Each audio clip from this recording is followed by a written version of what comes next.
आउ जड़े चाषी जीवन नेला फसल हानि अदिनिया वर्षार फसल नष्ट जो जगतसिंहपुर जिले में जड़े चाषी आत्महत्या अभियोग घुनाथपुर थाना अंतर्गत तंरा गाँवर चाषी अशोक परिडा आत्महत्या करिसेंति। निज 6 एकर जमी एवं भाग चाष आकार रे 4 एकर जमी रे धान चाष करथिले। अदिनिया लघुचाप जनित लगाण वर्षा हेतु अधारू अधिक फसल नष्ट हो जाइछि। धार करज करी चाष करिथारु फसल नष्ट जोगु मानसिक भारसाम्य हरै बेकरे रस्सी लगाई आत्महत्या करथिबा अभियोग करिसेंति तांका परिवार लोके। पुलिस घटनार तदंत करुछि। चाष करिथिला सब घर दायित्व तारि ऊपर सब दिया जाइथिला। चाष करुथिला कम से कम 7-8 एकर चाष करिछि।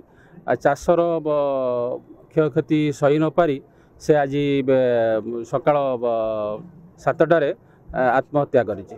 बहु लोन फोन करी से चाष को तुलाऊला। लोन मैक्सिमम मु जहाँ अनुमान करती जहाँ मत सी कुए सी 6 लाख टंका लोन करता भल थिला। यही जो चिंता 5-6 दिन तले नहीं धान कटा मेसीन जो काटिला धान गोटाए नहीं खाली पचा छण सब बाहर जो मुंडे हाथ देला।